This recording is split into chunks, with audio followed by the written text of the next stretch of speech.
of these? I got a little obsessed with mine. In fact, I got a little obsessed with all my stuff. Have you ever wondered where all the stuff we buy comes from and where it goes when we throw it out? I couldn't stop wondering about that, so I looked it up. And what the textbook said is that stuff moves through a system from extraction to production to distribution to consumption to disposal. All together, it's called the materials economy. Well, I looked into it a little bit more. In fact, I spent 10 years traveling the world, tracking where our stuff comes from and where it goes. And you know what I found out? That is not the whole story. There is a lot missing from this explanation. For one thing, this system looks like it's fine. No problem. But the truth is, it's a system in crisis. And the reason it's a system in crisis is it's a linear system and we live on a finite planet. And you cannot run a linear system on a finite planet indefinitely. Every step along the way, this system is interacting with the real world. In real life, it's not happening on a blank white page. It's interacting with societies, cultures, economies, the environment. And all along the way, it's bumping up against limits. Limits we don't see here because the diagram is incomplete. So let's go back through. Let's fill in some of the blanks and see what's missing.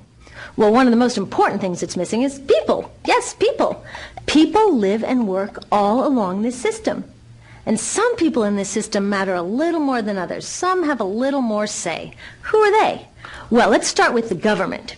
Now, my friends tell me I should use a tank to symbolize the government, and that's true in many countries and increasingly in our own. After all, more than 50% of our federal tax money is now going to the military. But I'm using a person to symbolize the government because I hold true to the vision and values the government should be of the people, by the people, for the people. It's the government's job to watch out for us, to take care of us. That's their job. Then along came the corporation. Now, the reason the corporation looks bigger than the government is that the corporation is bigger than the government. Of the 100 largest economies on Earth now, 51 are corporations. And as the corporation has grown in size and power, we've seen a little change in the government where they're a little more concerned in making sure everything's working out for those guys than for us. Okay, so let's see what else is missing from this picture. We'll start with extraction, which is a fancy word for natural resource exploitation, which is a fancy word for trashing the planet. What this looks like is we chop down the trees, we blow up mountains to get the metals inside, we use up all the water, and we wipe out the animals. So here we are running up against our first limit. We are running out of resources. We are using too much stuff. Now, I know this can be hard to hear, but it's the truth, so we've got to deal with it. In the past 3 decades alone, 1/3 of the planet's natural resource base has been consumed. Gone. We are cutting and mining and hauling and trashing the place so fast that we're undermining the planet's very ability for people to live here. Where I live, in the United States, we have less than 4% of our original forests left. 40% of the waterways have become undrinkable. And our problem is not just that we're using too much stuff, but we're using more than our share. We have 5% of the world's population, but we're using 30% of the world's resources and creating 30% of the world's waste. If everybody consumed at U.S. rates, we would need 3 to 5 planets. And you know what? We've only got 1. So my country's response to this limitation is simply to go take somebody else's. This is the third world, which some would say is another word for our stuff that somehow got on somebody else's land. So what does that look like? The same thing, trashing the place. 75% of global fisheries now are fished at or beyond capacity. 80% of the planet's original forests are gone. In the Amazon alone, we're losing 2,000 trees a minute. That is 7 football fields a minute. And what about the people who live here? Well, according to these guys, they don't own these resources, even if they've been living there for generations. They don't own the means of production, and they're not buying a lot of stuff. And in this system, if you don't own or buy a lot of stuff, you don't have value. So next, the materials move to production. And what happens there is we use energy to mix toxic chemicals in with the natural resources to make toxic contaminated products. There are over 100,000 synthetic chemicals in use in commerce today.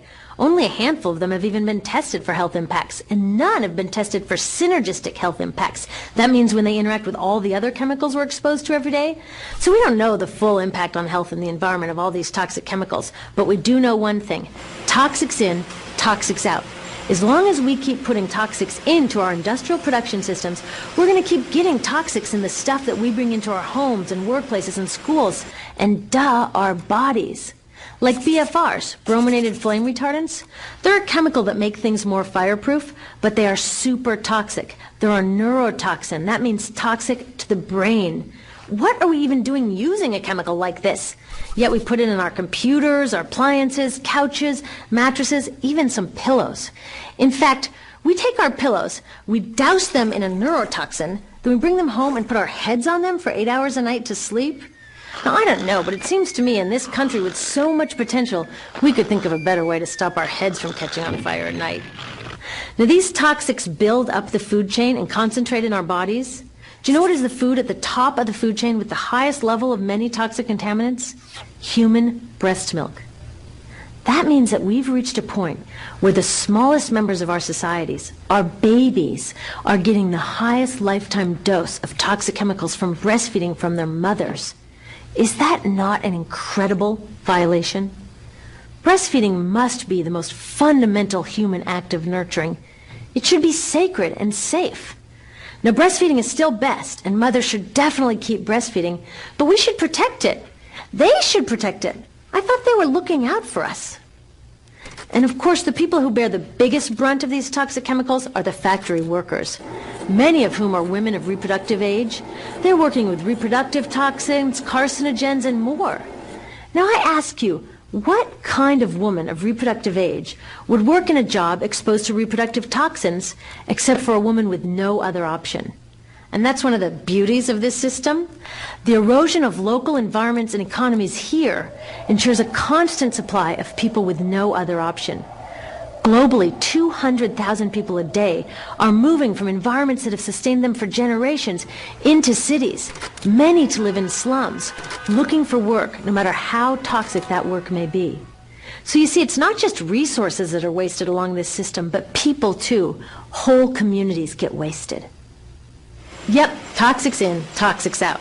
A lot of the toxics leave the factories in products, but even more leave as byproducts or pollution.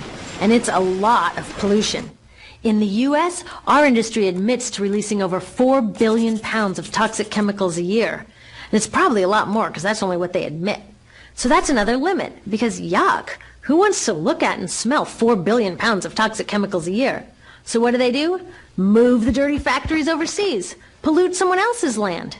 But surprise, a lot of that pollution is coming right back at us, carried by wind currents. So what happens after all these natural resources are turned into products? Well, it moves here for distribution. Now, distribution means selling all the toxic contaminated junk as quickly as possible. The goal here is to keep the prices down, keep the people buying, and keep the inventory moving. How do they keep the prices down? Well, they don't pay the store workers very much, and they skimp on health insurance every time they can. It's all about externalizing the costs. What that means is that the real costs of making stuff aren't captured in the price.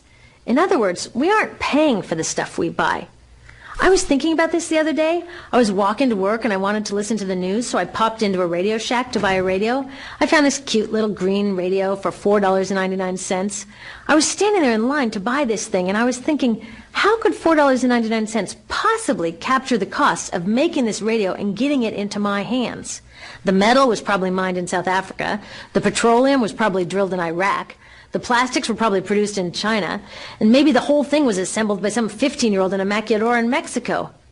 $4.99 wouldn't even pay the rent for the shelf space it occupied until I came along, let alone part of the staff guy's salary who helped me pick it out, or the multiple ocean cruises and truck rides pieces of this radio went on.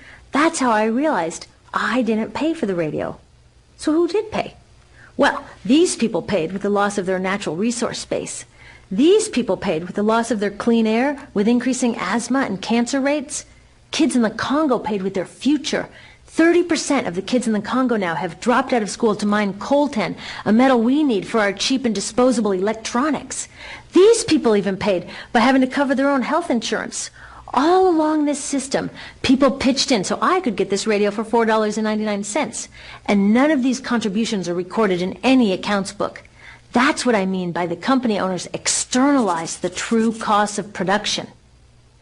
And that brings us to the golden arrow of consumption. This is the heart of the system, the engine that drives it. It is so important that protecting this arrow has become the top priority for both of these guys. That's why after 9/11, when our country was in shock, and President Bush could have suggested any number of appropriate things, to grieve, to pray, to hope. No, he said to shop, to shop. We have become a nation of consumers. Our primary identity has become that of being consumers, not mothers, teachers, farmers, but consumers. The primary way that our value is measured and demonstrated is by how much we contribute to this arrow, how much we consume. And do we? We shop and shop and shop, keep the materials flowing, and flow they do. Guess what percentage of total materials flow through this system is still in product or use 6 months after their date of sale in North America? 50%? 20? No, 1%. 1. In other words, 99% of the stuff we harvest, mine, process, transport, 99% of the stuff we run through this system is trashed within 6 months. Now, how can we run a planet with that level of materials throughput? It wasn't always like this. The average U.S. person now consumes twice as much as they did 50 years ago. Ask your grandma. In her day, stewardship and resourcefulness and thrift were valued. So how did this happen? Well, it didn't just happen. It was designed. Shortly after World War II, these guys were figuring out how to ramp up the economy. Retailing analyst Victor Lebeau articulated the solution that's become the norm for the whole system. He said, our enormously productive economy demands that we make consumption our way of life, that we convert the buying and use of goods into rituals, that we seek our spiritual satisfaction, our ego satisfaction in consumption. We need things consumed, burned up, replaced, and discarded at an ever-accelerating rate. President Eisenhower's Council of Economic Advisors chairman said that the American economy's ultimate purpose is to produce more consumer goods. More consumer goods? Our ultimate purpose? Not provide health care or education or safe transportation or sustainability or justice? Consumer goods? How did they get us to jump on board this program so enthusiastically? Well, two of their most effective strategies are planned obsolescence and perceived obsolescence. Planned obsolescence is another word for designed for the dump. It means they actually make stuff to be useless as quickly as possible, so we'll chuck it and buy a new one. It's obvious with things like plastic bags and coffee cups, but now it's even big stuff. Mops, DVDs, cameras, barbecues even, everything. Even computers. Have you noticed that when you buy a computer now, the technology is changing so fast that in just a couple of years, it's actually an impediment to communication? I was curious about this, so I opened up a big desktop computer to see what was inside. And I found out that the piece that changes each year is just a tiny little piece in the corner. But you can't just change that one piece because each new version is a different shape. So you got to chuck the whole thing and buy a new one. So I was reading industrial design journals from the 1950s when planned obsolescence was really catching on. These designers are so open about it. They actually discuss how fast can they make stuff break that still leaves the consumer having enough faith in the product to go out and buy another one. It was so intentional. But stuff cannot break fast enough to keep this arrow afloat. So there's also perceived obsolescence. Now, perceived obsolescence convinces us to throw away stuff that is still perfectly useful. How do they do that? Well, they change the way the stuff looks. So if you bought your stuff a couple of years ago, everyone can tell that you haven't contributed to this arrow recently. And since the way we demonstrate our value is contributing to this arrow, it can be embarrassing. Like, I've had the same fat white computer monitor on my desk for 5 years. My coworker just got a new computer. She has a flat, shiny, sleek monitor. It matches her computer, it matches her phone, even her pen stand. She looks like she's driving in Spaceship Central, and I look like I've got a washing machine on my desk. Fashion is another prime example of this. Have you ever wondered why women's shoe heels go from fat one year to skinny the next to fat to skinny? It's not because there's some debate about which heel structure is the most healthy for women's feet. It's because wearing fat heels in a skinny heel year shows everybody that you haven't contributed to that arrow as recently, so you're not as valuable as that person in skinny heels next to you, or more likely in some ad. It's to keep us buying new shoes. Advertisements and media in general plays a big role in this. Each of us in the U.S. is targeted with over 3,000 advertisements a day. We see more advertisements in 1 year than people 50 years ago saw in a lifetime. And if you think about it, what's the point of an ad except to make us unhappy with what we have? So 3,000 times a day, we're told our hair is wrong, our skin is wrong, our clothes are wrong, our furniture is wrong, our car is wrong, we are wrong, but it can all be made right if we just go shopping. Media also helps by hiding all of this and all of this. So the only part of the materials economy we see is the shopping. The extraction, production, and disposal all happens outside of our field of vision. So in the U.S., we have more stuff than ever before, but polls show that our national happiness is actually declining. Our national happiness peaked in the 1950s, the same time that this consumption mania exploded. Interesting coincidence. I think I know why. We have more stuff, but we have less time for the things that really make us happy. Friends, family, leisure time. We're working harder than ever. Some analysts say we have less leisure time than any time since feudal society. And do you know what the two main activities are that we do with the scant leisure time we have? Watch TV and shop. In the U.S., we spend 3 to 4 times as many hours shopping as our counterparts in Europe do. So we're in this ridiculous situation where we go to work, maybe 2 jobs even, and we come home and we're exhausted. So we plop down on our new couch and watch TV, and the commercials tell us you suck. So you got to go to the mall to buy something to feel better, and then you got to go to work more to pay for the stuff you just bought. So you come home and you're more tired. So you sit down and you watch more TV, and it tells you to go to the mall again. And we're on this crazy work, watch, spend treadmill, and we could just stop. So in the end, what happens to all the stuff we buy anyway? At this rate of consumption, it can't fit into our houses, even though the average house size is